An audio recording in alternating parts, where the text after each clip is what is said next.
Buenas tardes, señor presidente, señores miembros de la mesa directiva, académicos. El objetivo de esta presentación, más que una presentación formal, es llamar la atención sobre una situación que se ha venido dando en el país en los últimos años, que es el caso de la explotación en zonas de páramo por partes de minería, partes de empresas mineras muy grandes, y la explotación tanto legal como ilegal, llamando la atención también como hace unos 4 o 5 años hubo una polémica grande en Bucaramanga con respecto a la actividad de varias compañías que estuvieron desarrollando estudios de impacto ambiental. El trabajo que yo voy a presentar, o que les voy a mostrar, hace parte de esos estudios. Esto se hizo cuando se hizo el estudio ambiental y la prospección arqueológica para la zona de explotación de la compañía Greystar, que fue la que tuvo el mayor problema todo respecto al impacto que iba a tener la explotación de ellos en el sector de la Montuosa Alta. Entonces aquí en la imagen estamos viendo ya. Y pues antes de avanzar un poquito, que yo modifiqué un poquito el título y le quité lo de apuntes y añadí también el sitio de Páramo Rico, que también está en Betas. Entonces las Montuosas, que era uno de los reales mineros, se dividían en dos: la Montuosa Alta y la Montuosa Baja.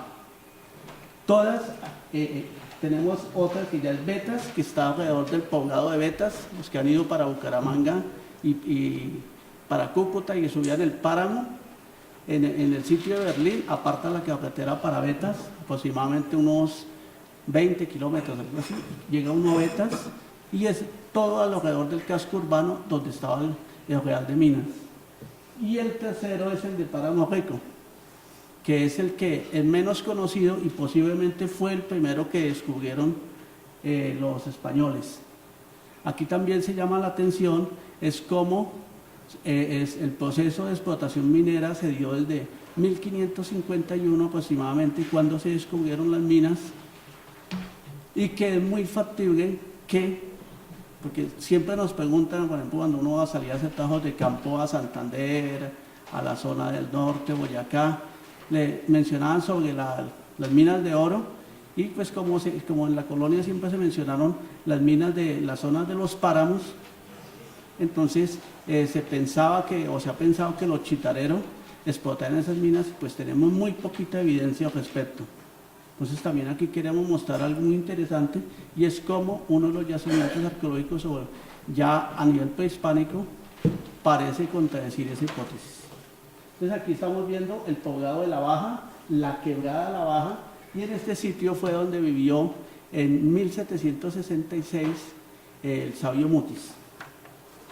Es importante también tener en cuenta que esta presentación no quiere en ningún momento entrar a apoyar o a tomar partido con respecto a los problemas ambientales, a los intereses que hay para la explotación en los páramos, pero sí quiere llamar la atención sobre la situación que ha acaecido en la zona desde 1551, los pleitos que han habido, y cómo desde más o menos 1570, 80, 90, comienzan a haber ya algunos pleitos entre los diversos protagonistas, que serían los encomenderos, los indígenas, unos por llevarlos a trabajar allá y otros porque no querían ir. Entonces, esto es lo que queremos mostrar, y mostrar también cómo esta zona presenta un deterioro ambiental que es producto de esa explotación desde hace unos 400 años.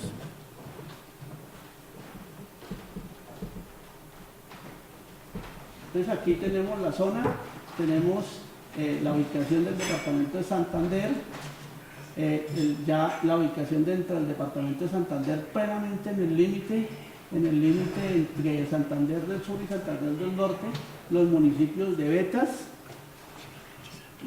y California. California es el sitio donde se encontraba la Montuosa Baja. Es importante también anotar que de las 3 minas que había, o de los 3 reales mineros, uno de ellos no se encontraba en el páramo, como lo es la Montuosa Baja, que está aproximadamente entre los 2.450, 2.500 metros sobre el nivel del mar, hasta los 2.700 aproximadamente.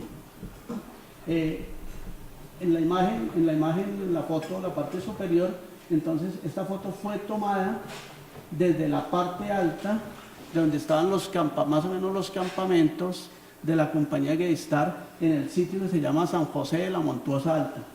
Esas minas se ubican aproximadamente entre los 2.700, 2.800 metros y alcanzan los 3.500 metros sobre el nivel del mar en el sitio conocido como Alto Los Laches. Entonces es muy importante que tengamos en cuenta ese nombre de Los Laches, porque los laches no vivían ahí, pero más adelante les voy a explicar cómo o por qué se pudo denominar ese sitio. La foto de abajo muestra el pueblo de Betas. Betas está sobre los 3.000 metros de altura, y si alcanzamos a ver en la imagen, se nota cómo la montaña está totalmente pelada. Todo eso es fruto de la explotación minera desde el periodo colonial hasta la actualidad. En la actualidad también está explotando mucho, ya es mina de beta, no solo a cielo abierto, sino beta, y también pues existen en las quebradas gente que sale a mazamorrear, a barequeros. Entonces, como les decía, un pequeño contexto histórico de la zona. Esta región fue habitada, o se cree que fue habitada por los chitareros. Yo hago la anotación de se cree que es habitada, porque al final les voy a mostrar unas imágenes que pues no se abren como una duda al respecto. También es importante anotar que, aunque se ha sugerido que los chitareros explotaban el oro, no hay una certeza sobre su uso, y son muy pocas las piezas de orfebrería procedentes del territorio chitarero. Un buen porcentaje de ellas viene y son narigueras, piezas muy sencillas, proceden de Tequia. Tequia es el famoso poblado San José de Miranda, al lado de Málaga, 4 kilómetros de Málaga, un pueblo que todavía tenemos dudas sobre su filiación muisca o chitarera. ¿Y por qué vienen esas dudas? Porque tenemos abundante información que da cuenta de los intercambios matrimoniales, los vínculos tan fuertes que tenían con dos pueblos que son muiscas, que son Chicamocha, ¿se acuerdan donde quedaba la cabulla de Chicamocha? Y Onzaga. Entre estos tres pueblos hay un circuito de matrimonios entre sí, pero es una cantidad impresionante de gente. Entonces eso, pues si pensamos que unos son muiscas y otros son chitareros, pues no sería topológicamente una cosa muy lógica que fueran chitareros. Aunque no olvidemos que cuando fue la expedición de 1541 a las Sierras Nevadas, los cronistas, específicamente Aguado, mencionan que habían unas diferencias. También se tienen algunas otras piezas de oro, muy pocas, procedentes del municipio de Huaca, y algunas cuentas asociadas a una momia de Ciro Santander. Valdría la pena notar con respecto a las piezas de Huaca, que nosotros tenemos datos y reporta una colección en la Alcaldía Municipal de Bucaramanga, que es una colección que después pasó a el Instituto Municipal de Cultura de Bucaramanga, en la biblioteca Gabriel Turbay, y después eso pasó a la colección de la UIS, donde aparecen en una colección que tiene más o menos certeza, un lote de piezas, certeza sobre su procedencia, además de algunos elementos de oro, piezas que son típicamente chitareras, pero también dentro de ellas habían una o dos múcuras que son de los tipos guatavitas, si no me equivoco.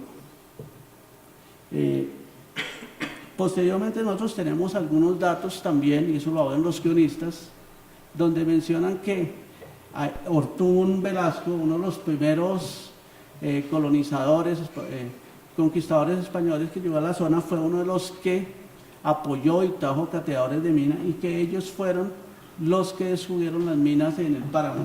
En una crónica hay un dato un poquito coloquial y todo eso, que menciona que estaban un día en el páramo, algunos cazando, y entonces llegó otro español y a manera de, pues de jugarle una chanza le dijeron que toda esa zona estaba llena de oro, las arenas y todo eso, las zonas, los estratos superficiales, y que entonces este español se fue de una manera muy cándida a buscar y sí encontró oro. Esa sería, digamos, la nota que, una de las primeras sobre el descubrimiento. Pero pues también tenemos otros datos, por ejemplo, ya Simón, quien copió buena parte de su información de Aguado, dice, con otras muchas minas que se fueron descubriendo en toda aquella provincia que llaman de Suratá. Acordémonos que Suratá está un poquito antes de California. El río Suratá se forma a partir de las quebradas Angosturas, del río Betas, de la quebrada La Baja, ahí se forma el río Suratá. Dice que en esa tierra tan rica, que toda ella es una parte de oro y plata y otros metales, en especial en una parte que llaman la Montuosa. Las Montuosas, como les dije, son dos. Una que está en la alta, que es San José de la Montuosa, donde estaría, digamos, donde pretendía explotar Gaystar, y la Montuosa Baja, que estaría ya en el valle, es la primera imagen que vimos, en el valle de la Quebrada, y donde vivió Mutis. A partir del siglo XVI, la existencia de los placeres auríferos en los páramos, Páramo Rico, que posiblemente fue el primero y el que explotaron y el primero que se agotó, tenemos que están Páramo Rico, Betas, la Montuosa Alta y la Baja, todos cercanos a Pamplona. Según el decir y según los que decían los cronistas, el descubrimiento de estas minas auspició el crecimiento de Pamplona, y pues se llegó a, en algunos cronistas mencionaban que se llegó a mencionar que como Pamplonilla la loca, que es que algunas personas hicieron con el oro las cabalgadoras para los caballos y cosas así. En el momento del descubrimiento de esas minas se establecieron cuadrillas generalmente de indígenas. Entonces algo muy interesante es que se mencionan muy poco los negros, los esclavos. Solo hay un documento por ahí que menciona a 3 esclavos, y para esa zona los que explotaron las minas fueron los encomenderos de Pamplona y los de Tunja.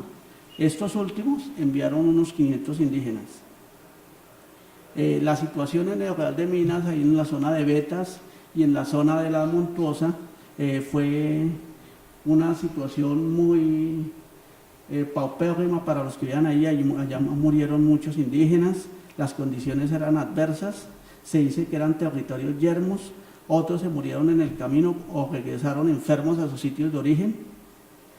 Por ese motivo rehusaban ir. A consecuencia de esto, en 1615, el fiscal solicitó al presidente Borja que los indios fugitivos de Tunja y Santa Fe fueran obligados a trabajar en las minas de la Montuosa Baja. Parece que para ese momento fue que descubrieron la Montuosa Baja. Y aquí es muy interesante, y es que nosotros en los trabajos de campo que hicimos allá en el páramo, prácticamente por los sectores que fuimos encontramos evidencias. Y las evidencias nos hacen sugerir que por el método de explotación que les voy a mostrar ahorita, los filones o las vetas, los sitios se iban agotando porque explotaban prácticamente las capas superficiales y entonces tenían que desplazarse. Entonces, el sitio más alto, el que probablemente descubrieron primero, que fue el de Páramo Rico, es el sector donde ya, digamos, las evidencias no son tan notorias, y es el sitio más alto, está sobre 3.700 metros sobre el nivel del mar.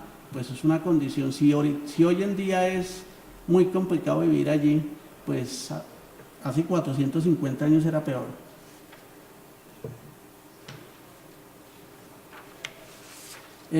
Una vez organizada la mita minera a partir de 1612, unas ordenanzas, entonces ya se ordena que indígenas que habitaban cerca de la Sierra Nevada del Cocuy, Huicano, Chita, fueran llevados a las minas de las Montuosas, y ya aparece otro sitio importante que es Móngora, que hace parte de la Montuosa Baja, y que era el lugar donde en un momento dado, hacia 1600, estaban algunas de las explotaciones más importantes.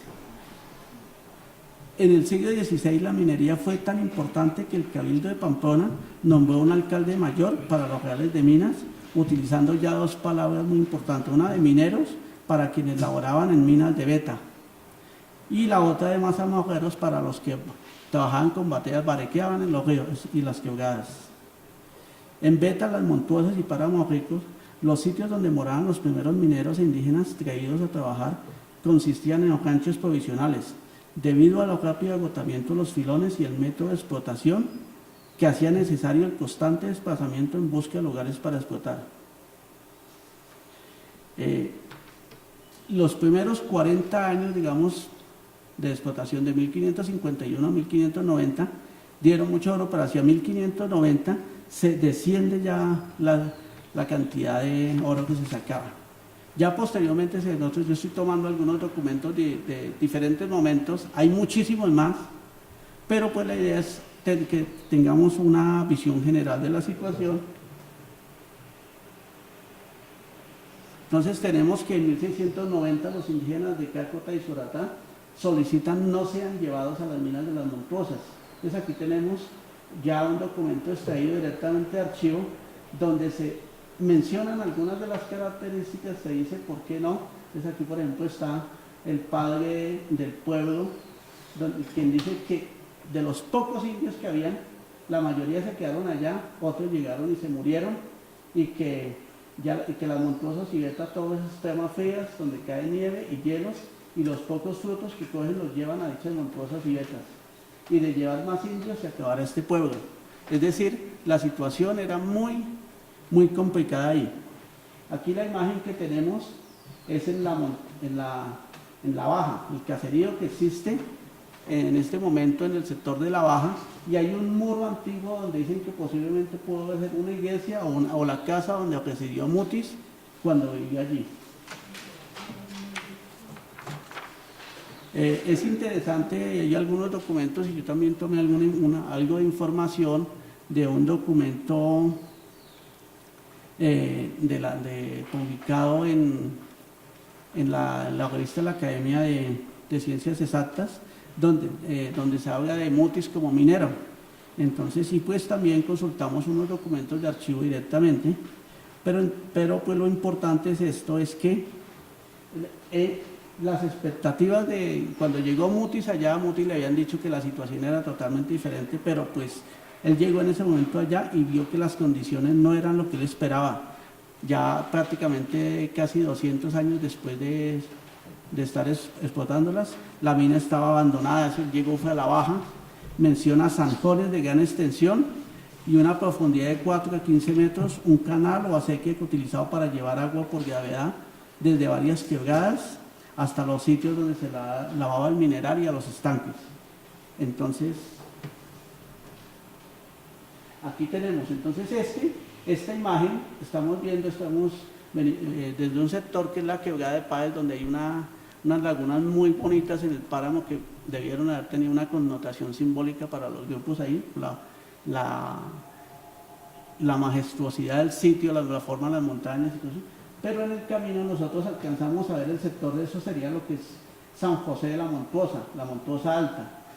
Y aquí estamos viendo las fechas, están señalando lo que posiblemente fue la sequía que vio Mutis, que menciona Mutis. Entonces alcanza a ver en la montaña el sendero por donde vivía la sequía, y en el círculo donde se ve todo esto erosionado y destruido son los sectores donde tenían los zanjones y los estanques donde botaban el agua. Entonces tenían unos zanjones muy largos, ahí nosotros encontramos de 1, 2 metros, 3 metros, 4 metros, excavados sobre la peña, directamente en la peña, los cuales tenían por objeto canalizar el agua. Abajo tenían unos estanques.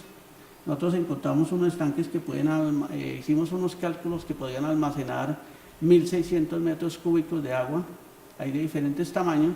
Entonces los llenaban, les ponían una presa, un muro, y la levantaban, abrían, y esa agua bajaba y limpiaba toda la peña, toda la montaña.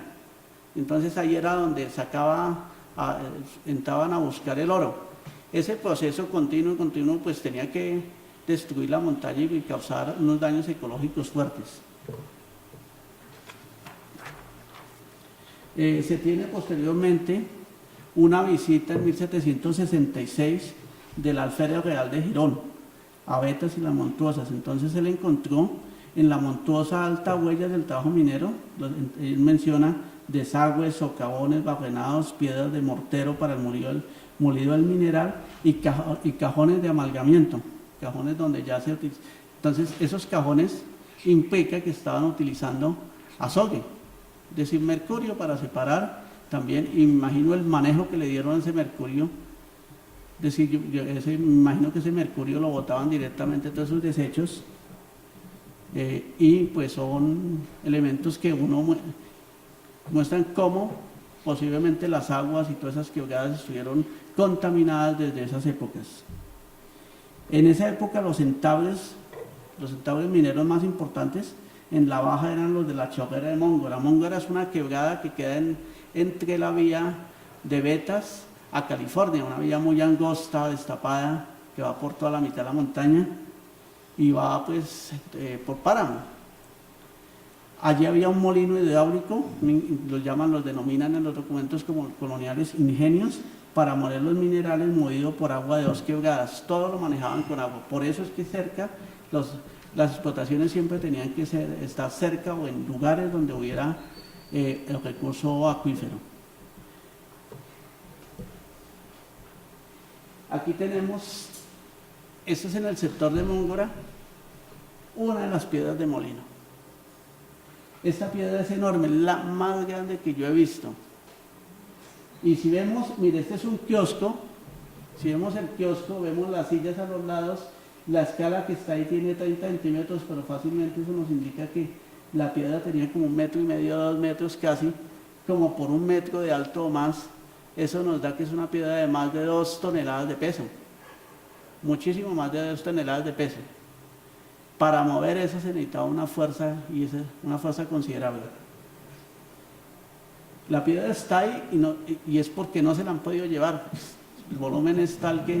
Pero en la mesa ahí, pues ese tipo también de utilización no solo se da acá. Yo estuve mirando unos libros sobre molinos hidráulicos en España, en otros sitios, también las utilizan como centros de mesa. ¿De dónde venían los indígenas que explotaban estas minas? Entonces los indígenas vinieron esencialmente de pueblos Chitarero, pueblos Lache Hugo y Muisca, tal como lo atestiguan los censos coloniales de finales del siglo XVI y comienzos del XVII y pleitos entre españoles e indígenas. Estos venían generalmente contra su voluntad, por eso los españoles preferían que fueran casados. Esto es muy importante, ellos preferían que los indígenas vinieran casados.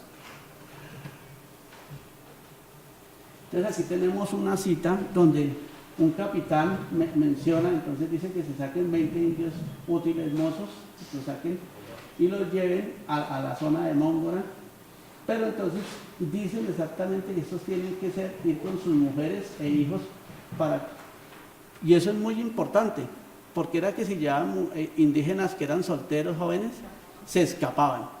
Entonces la única manera de tenerlos controlados era con los hijos. También se ve cómo los indígenas se escapaban. Entonces hay otro documento muy interesante donde se menciona 3 indígenas muisca, que son de Nemocón, Chiquiza y otro del Cocuy, que fueron apresados en Pamplona. Ellos los cogieron, los metieron a la cárcel y al otro día, cuando fueron a ver, ya se habían ido, había un hueco en la pared. Dice, habiendo venido el local de minas a esta ciudad, hizo prender y poner en la cárcel 4 indios, 2 naturales del pueblo de Chiquiza, eso cerca de Tunja, otro de Nemocón, es decir, estaría muy lejos de su lugar de origen, y el otro del Cocuy. Y estando en la dicha prisión, anoche que se contaron 8 de este presente mes y año, rompieron la cárcel e hicieron fuga de ella. Eran 4 y se fueron 3. A ver, entonces, ¿qué hicieron los españoles? Se fueron a averiguar dónde estaban. Entonces averiguaron con un carpintero, con un mercader y con otros, porque parece que también en ese momento era escasa la mano de obra y entonces otras personas los cogían y los escondían, incluso mismos indígenas los escondían para que trabajaran. Entonces, pues, el carpintero y el mercader eran los que los tenían antes de que los cogieran. Y también hay algo muy interesante, es que se le pregunta al indígena que se quedó, y miren la respuesta del indígena que se quedó, que no se escapó. Dice: Ditso que se echó a dormir con los dichos indios, y por la mañana cuando despertó, no los vio, ni supo dónde estaban, ni por dónde se fueron, ni quién les dio para ellos favor y ayuda, y que vio cerrada la puerta del calabozo y abierto un agujero en la pared. Es muy interesante. Y al tipo le preguntaron, y el tipo no dijo nada. Fruto de este pleito, se tienen solicitudes de los encomenderos de Pamplona, donde presentan testigos quienes anotan dónde se encuentran las minas, dónde se encuentran los indígenas y los beneficios que ellos, los indios, tendrán con su reducción. Entonces aquí es donde se habla algo muy interesante, y eso para mí, el que un sector de la Montuosa Alta se llame los Laches, es porque trajeron indígenas Lache Uwa de allá. ¿Y por qué los traían a ellos? Porque según las ordenanzas reales, no se podían sacar los indígenas de su natural es su mismo temperamento, el mismo clima. Entonces, ¿quiénes vivían en los páramos más altos? Pues los Lache Uwa. Entonces dice que están en tierras en provincias, en particular de Rincón de Chita, en donde es notorio hay mucha suma de indios. Y entonces ellos también explican el por qué, y diciendo que por qué estarían mejor allá. Entonces dicen: los dichos indios estarán mucho mejor que en otras partes por estar en su natural, porque faltando los dichos indios y otros que se irán asentando, se acabarán las encomiendas, además de que en las dichas minas serán industriados y enseñados en lo tocante a nuestra Santa Fe Católica, y que no los tendrán en oculto ni nada de eso. Entonces aquí tenemos un mapa donde vemos la zona del norte de Boyacá y la ubicación de los pueblos indígenas y también los vínculos matrimoniales. Entonces tenemos algo muy interesante, y es que el Rincón de Chita que se menciona es el área correspondiente al río Chitano, la cuenca del río Chitano, donde estaban los pueblos de Chita, La Salina, Ura, Cheva y Ugamora. Bueno, La Salina no estaba tan exactamente ahí, estaba ya en la otra vertiente, ya en la vertiente hacia el río Casanare. Pero también se mencionan en estos documentos de los pleitos de las minas, se mencionan otros indígenas de zonas cercanas a donde se tienen documentos de que iban los encomenderos de Pamplona a recoger, a decir que eran de sus encomiendas, y eso era por los vínculos matrimoniales que habían entre ellos. Entonces mencionan también indígenas de Chiscas, Litargón, Ojasgón y Carcasí. Los tres últimos poblados dos de ellos están en Santander, el otro no tengo todavía certeza si está en Santander, pero si no está en Santander, está en el límite entre Boyacá y Santander, muy cerca. Y sacando un cálculo de la distancia más o menos aproximada de esta zona a la zona de Betas, se tiene que eran 90 kilómetros, no era, pues sí era una distancia grande, pero no tan notoria. Y además de eso, en ese terreno, entre esos habían algunos otros pueblos en Balegre, en Servitay, otros lugares donde habían también indígenas Lache. Entonces, como les decían, los padrones de indígenas de los diferentes censos se tienen indígenas que vivían allí. Entonces aquí tenemos, por ejemplo, indios y sus hijos de Chiscas. Entonces aquí, por ejemplo, se menciona una indígena, dice Ana, hermana de la hecha Catalina, de 16 años, dijeron estar ausente en el pueblo de Los Silos, en tierra de Pamplona. Parcialidad del cacique de Chicamocha, digo de Tequia. Entonces el visitante, eso así está textualmente, vemos cómo en el momento de la visita el cronista, el amanuense, se equivoca y confunde Chicamocha con Tequia. Y esto es algo muy lógico porque esa encomienda siempre estuvieron juntas, las encomiendas de Chicamocha y la de Tequia. Los encomenderos fueron prácticamente los mismos. Entonces menciona a un indígena que se llama Francisco Concha, de 20 años, soltero, declaró el cacique haber ido a las Betas y pagar la demora. Es decir, el tipo estaba en Betas, pero mandaba su tributo. También tenemos otros documentos donde mencionan las bondades. de estar en las minas, si fueran, dice, a las dichas minas poseer tierra tan sana y tan buena que no los de otras provincias y poblaciones, lo que hacen de las vetas por estar muy a su gusto, comiendo pan y bebiendo vino y vistiéndose muy cumplidamente y quedando y procreando más que en otras partes, y que los sitios mosca se han de reducir mal por ser gente que se inclina mal a minas y holgazanes y estar hechos a vagar. Entonces, este tipo de pleitos nos muestran mucho la situación, y vamos adelante, vamos a ver un documento donde los españoles presentan a unos testigos y la cita, en vez de favorecerlos, a mí me parece que los está yendo a favor de los indígenas. Y pues la situación esa de que estarían mejor, pues para nada es cierto, porque 150 años después Mutis menciona que no, que la situación era tenacísima. Tenemos un pleito en 1659 donde se menciona claramente cómo los indígenas tenían que ir con sus hijos. Entonces dice, aquí dice, a dichos indios a sus mujeres e hijos de perpetuarlos en dichas minas, que se remediarán con que caso que no se les puede excluir de ellas y vayan por año. Entonces en este momento se les está pidiendo que vayan ellos, pero que ellos quieren, los indígenas, que vayan solo un año, porque parece que al contrario, las minas de las Lajas en Mariquita y todo eso, los llevaban allá y los dejaban por tiempos muy largos. Y entonces también les dicen, ellos mencionan, dicen que el trabajo es excesivo, poco fruto, corto salario, muy corto y duplicadas demoras, y tanto que apenas les alcanza el jornal a pagarlas, y al sustento de suerte que les falta para sí y sus hijos, y siempre andan con extremas necesidades, y todo nace del poco fruto que dan las dichas minas. Es decir, ellos, los indígenas, se están quejando de que tienen que llevar toda su familia y que están muy mal, y que siempre los bastimentos, es decir, pues toda la remesa es muy escasa en la zona y muy costosa, es decir, ellos estaban mal y que preferían vivir en sus pueblos. Entonces, ante esto, los españoles presentan otro documento en el cual ellos mencionan que, y traen y ponen como testigos a 4 indígenas, los más ladinos. Los más ladinos, pues si entendemos bien, los más ladinos son los que tienen más costumbres españolas, hablan español y ya se han adaptado más a la vida, son bautizados y todo eso. Y ellos indican que apoyando la idea de que van a estar mejor allá, dan datos donde se muestra que esto no es tan cierto. Entonces dicen, no tan solo rehusan a venir, sino que muchos de ellos voluntariamente se quedan y de sus pueblos se vuelven. Es decir, que ellos decían que los indígenas iban voluntariamente, después volvían a su pueblo, pero se volvían para las minas.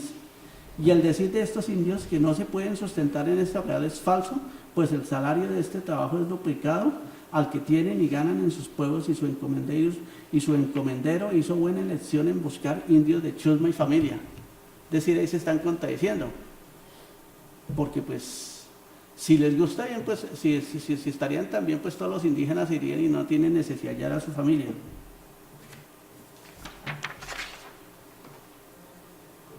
Entonces tenemos también aquí en estos pleitos otro testigo, otro indígena, donde menciona cómo estaban prácticamente las familias completas allá.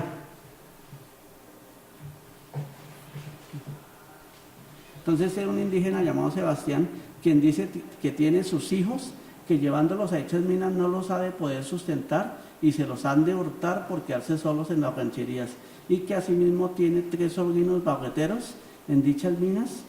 Entonces esto es muy diciente, porque cuando él dice que dejaban los niños solos en los ranchos, que se los podían robar, indica que la esposa posiblemente también tenía que ir a buscarse el sustento afuera. Pero también la cita nos muestra cómo el trabajo fue para hacer esos canalones, hacer todos estos estanques, todo fue hecho prácticamente a fuerza bruta.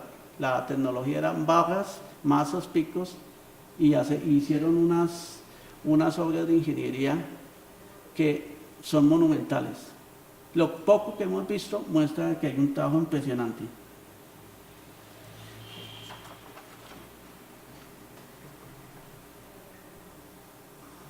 Es muy interesante porque después tenemos, entre los datos tenemos una carta de Mutis, donde menciona las calamidades que tenían que pasar ellos. Entonces dice, en parte del fatal descuido que tuvo en seguir, esto lo dice Mutis en una carta del 31 de octubre de 1766, dice, en parte del fatal descuido que tuvo en seguir mal una de las labores, pero mucho más del diluvio que 3 meses se experimenta. Y esto se hubiera ya conseguido si el domingo 19 no hubiera venido un pedazo formidable de cerro sobre la puerta del Barreno, que ya estaba a punto de comunicarse con las labores. Pero supe resignarme con la esperanza de poder nuevamente descubrirlo. Es decir, a Mutis lo llevaron, hicieron una empresa, el Biorey, en la cual participó también el cirujano, y lo enviaron allá y le dijeron que él tenía que para poner a producir las minas, pero pues resulta que hubo un invierno fuerte, unos derrumbes y los trabajos que se dañaron. Y después él se queja de las incomodidades, y él dice que porque ahora conozco el mérito que el que voluntariamente se destierra en estos yermos, donde el honor, una vez empeñado, es el que solo puede animar y dar fuerza para tolerar y sufrir tantos quebrantos que afligen al espíritu y lastiman el cuerpo. Esas palabras de Mutis son muy dicientes sobre la condición, y él debía haber vivido mucho mejor que los indígenas. Si él menciona eso, ¿cómo serían los indígenas? Ubicados más o menos 400 o 500 metros por encima del sitio donde estaba, no, prácticamente más, unos 700 metros por encima donde él estaba, explotando en los páramos. Entonces, esto muestra las condiciones de la zona. Y esto mismo lo tenemos después cuando Manuel Ancísar describe la zona. Y entonces él dice que ya en el siglo XIX, hacia 1850, dice, 2,5 leguas al oriente de Suratá, costeando el río de la Baja y trepando cerros fajosos, se llega a este primer asiento de minas, puesto a 2.460 metros, ese es la Baja. Situado entre cerros de rápidas faldas, torrentes, ruidosos montes devastados, excavaciones, miseria y desenfrenados vicios. Al ver aquellas casas pajizas de presurosa construcción, encaramadas en los riscos, es que la zona es totalmente así, si vieron, apenas es un pedacito donde está la montaña, y que posteriormente, por eso fue que se trasladó eso hacia el sitio donde está el pueblo de California. Pero ahí dice algo muy interesante, y es las costumbres que tenían. Entonces ya nombra que se la pasaban mucho en las tiendas, jugando a bolos, todo eso. Y pues muy interesante ver cómo, si nos venimos al siglo XX, prácticamente los mineros todavía tienen esas costumbres. Entonces, y hacen la fiesta más impresionante, el minero tradicional, y se van a trabajar al otro día con cianuro y con todo esto para trabajar. Y pues ahí es donde uno ve también, sin defender a nadie, pero el cuidado, el peligro que tienen, que se les caiga medio gramo o 1 gramo de mercurio. Ese es un manejo muy, muy difícil para ellos. Y también tenemos como, y esta es otra parte pues interesante, que muestra cómo las zonas aledañas a la mina, a los reales mineros, en este caso el Valle Río Suratá y estas poblaciones, tuvieron que estar encaminadas en la producción de los alimentos para poder sostener la población que estaba allá. Entonces, aquí tenemos cómo se ordena que en los valles de Suratá, Cácata, Tona y Huaca, que son los más cercanos, incluso Siros, todos los bastimentos y todos los productos se les traten de vender con preferencia hacia las minas, y que no suban los precios ni nada de eso. Entonces aquí lo que tenemos a un lado, pues digamos, para mí uno de los elementos tecnológicos que trajeron los españoles, no sé si para mí serían los prácticamente únicos, es los molinos. Entonces vemos cómo ahí en Suratá tenemos cantidad de evidencias de molinos. No es común encontrar tantas piedras de molino, y eso indica que pues el trigo y todos estos productos se utilizaron mucho. Por ejemplo, y me parece único prácticamente en todos los sitios que yo nunca he visto una acumulación, tener tantas en un mismo sitio. Yo no sé si alguien haya visto tantas piedras de molino en un mismo sitio, pero pues se ve cómo existieron muchos molinos en la zona.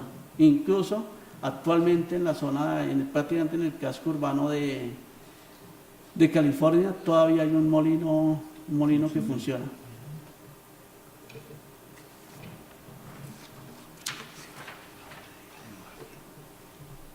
Ya en el siglo XIX llegan varias empresas mineras, entonces llega en 1830 una empresa inglesa, quien trae maquinaria importada, construye viviendas, hace algunas adecuaciones, pero pues terminan saliendo, y ya en 1904, 1906 llega una empresa francesa, quien hace instalaciones en el sitio que se llama Llano Redondo, que queda ubicado entre el caserío de La Baja y el pueblo de California, y allá se tienen una cantidad de evidencias, construcciones monumentales. Aquí tenemos un detalle de uno de los muros, una escalera, tamaño, hay muchas construcciones montadas, pero que dan cuenta de la explotación minera. Ellos estuvieron hasta 1914, y entonces, según los habitantes de California, ellos se fueron debido a la Primera Guerra Mundial a combatir, pero hay otros que dicen que fue porque ya estaban quebrados.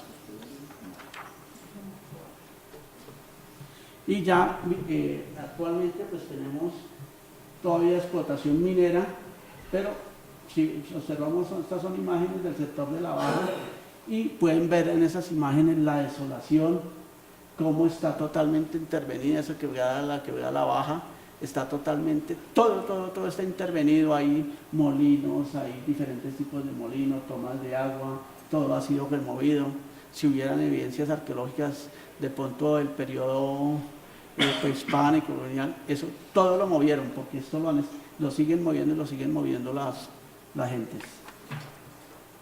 Aquí vamos a pasar entonces a hablar de las evidencias que encontramos que tenemos de época colonial.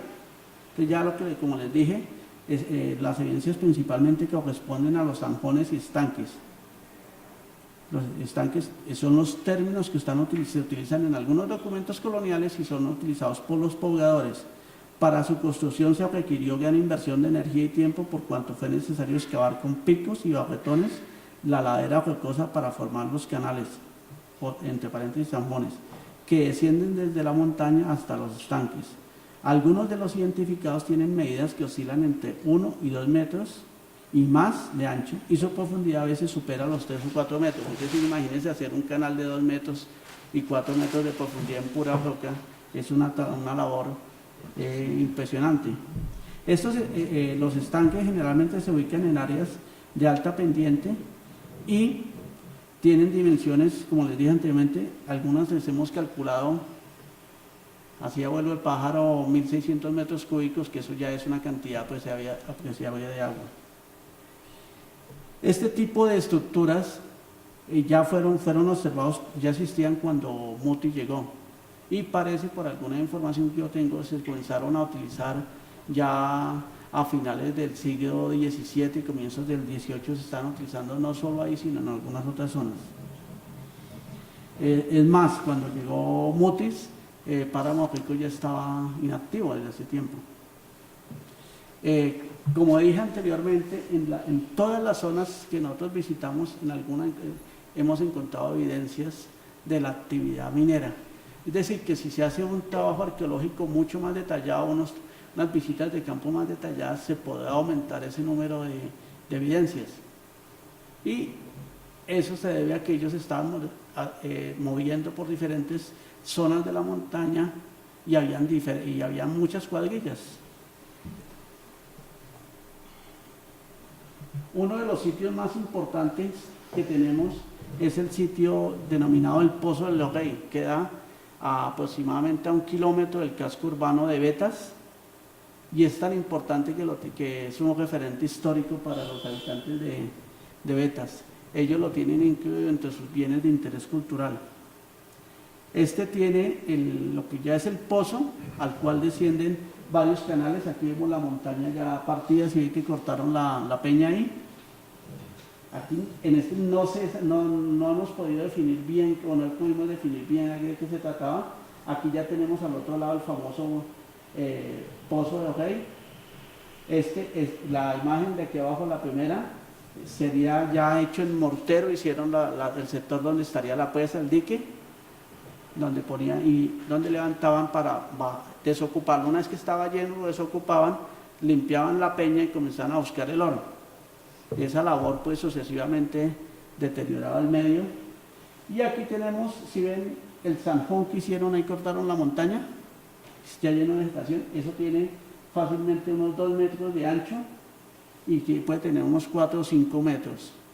Es decir, para hacer ese tipo de cosas se necesitó mucha energía, mucho trabajo.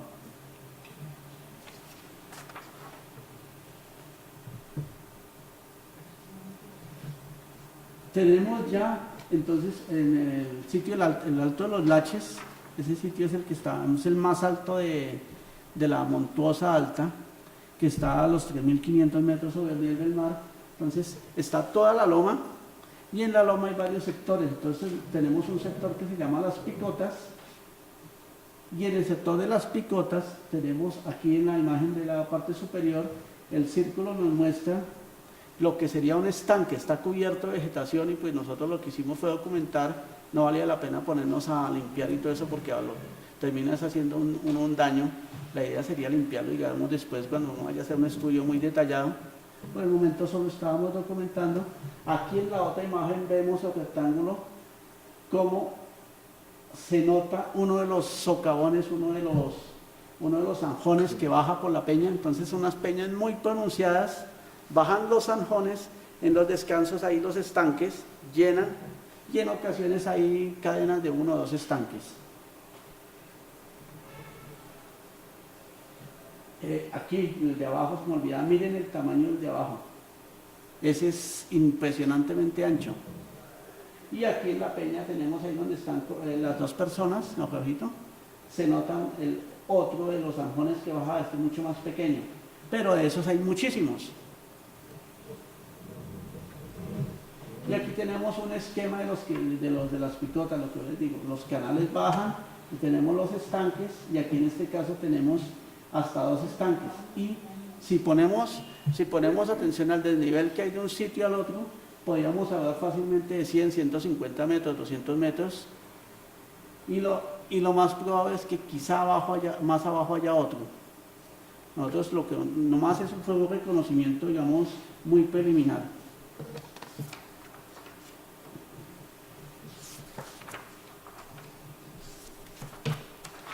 Tenemos otro sitio que se llama Veta de Bajo. Allá también hay otros estanques muy grandes, y lo interesante es que ahí donde está la persona, está marcando el sector donde estaría el dique, el muro. Este ya es un poco más pequeño, pero pues aún así tendrá una capacidad para albergar mucha agua. Tiene 19 metros con 50 por uno de sus lados. Al otro lado en la ladera tiene 16 metros y tiene una profundidad aproximada de 10 metros. Es decir, es un trabajo grandísimo, pero también aprovecharon la pendiente, pero tuvieron que desarrollar un trabajo muy fuerte. Aquí está el procedimiento, estamos midiéndolos. Y este es otro sector ya subiendo hacia el páramo, yendo hacia, como quien dice, hacia Vetas. Tenemos un sitio que se llama el Alto del Violetales, esa loma. Y cuando uno va por el camino ya encuentra ya abandonados, ahí está marcado cómo irían los zanjones. Tenemos los zanjones, aquí vemos la imagen de abajo, el perfil del zanjón, y de esos tenemos, ahí identificamos varios. Entonces mire, este sería más o menos un esquema de lo que identificamos allá en ese sector del Violetal. Entonces tenemos el pozo, varios zanjones, más de 10 zanjones, y si nos pusiéramos a hacer el seguimiento, entonces eso fue lo que encontramos por el camino, veríamos que el trabajo de ingeniería fue impresionante. Y y cómo ese tipo de evidencias deben ser estudiadas, preservadas y son un ejemplo para mostrar cómo esa zona y ese método de explotación afectó y cambió radicalmente el medio.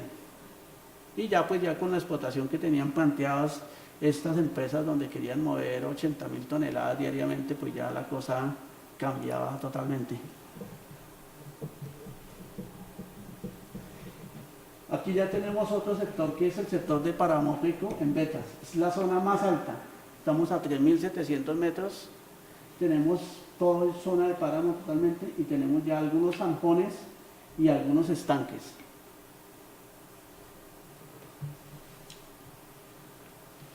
Y pues ya aquí tenemos, aparte de eso, ubicamos, de lo poco que se ubicó, fue un sitio que consideramos prehispánico, y aquí en la ladera de la montaña tenemos un conjunto de terrazas artificiales más o menos de 72 metros cuadrados cada una, que van descendiendo por la peña, en las cuales se encuentra abundante material arqueológico, se tienen evidencias de contextos funerarios, domésticos, de huesos.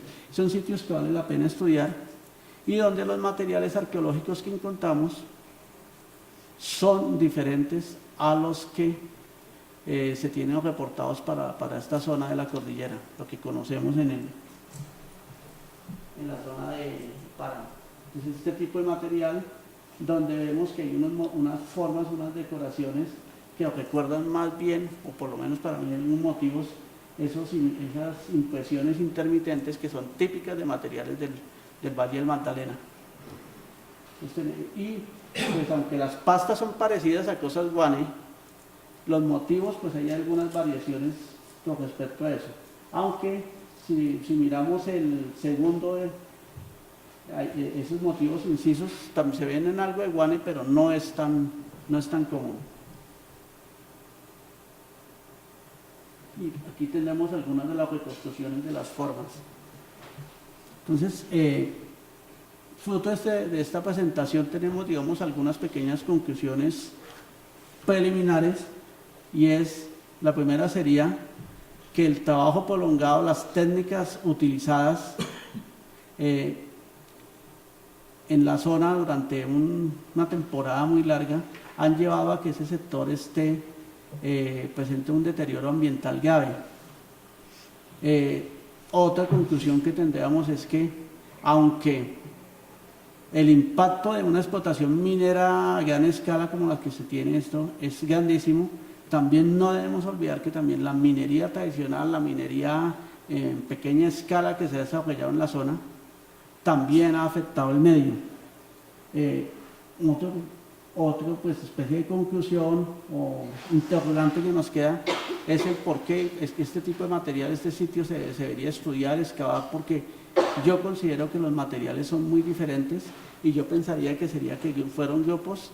De esta forma los grupos yariguíes llegaban relativamente cerca por el río Suratá a esa zona y quizá pues podíamos tener ellos, yo no conozco de piezas de oro de territorio yariguí, pero pues quizá podrían ellos estar explotando esta zona. Este es el trabajo, falta algunos elementos de investigación, pero me interesaba mucho es que ustedes conocieran un poquito y vieran un poquito más, porque la polémica va a seguir sobre la explotación en los páramos, las licencias.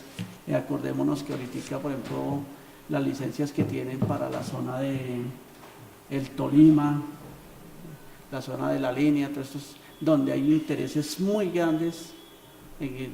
Hemos dicho, las minas que están acá, las multinacionales que están acá en la zona del páramo de Santurbán, son pequeñas comparadas con las que tenemos en otros sectores, más que todo hacia la zona del Tolima, la zona del Quindío, y que este tipo de manejos, esta explotación en zonas de páramo son totalmente lesivas para el medio ambiente, pero también ver cómo, llama la atención cómo, si en la Constitución del 91 ya se habían promulgado y la ley ambiental y la creación del Ministerio de Ambiente se habían promulgado algunas leyes para evitar eso.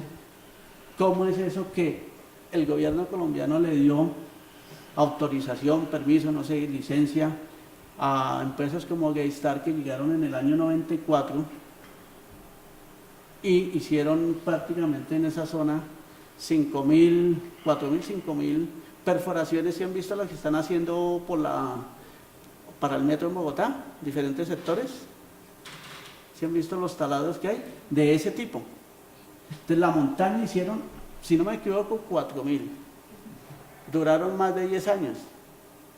Pero entonces, ahí es donde uno dice, si está prohibido, ¿por qué dejaron que esta gente durara con un personal que oscilaba fácilmente de 100 personas durante 15 años? Que en un momento eran más o menos. Entonces, duraron del 94, vienen desde el 94 prácticamente hasta hoy, que ya le cambiaron nombre a la empresa. Esto sería todo.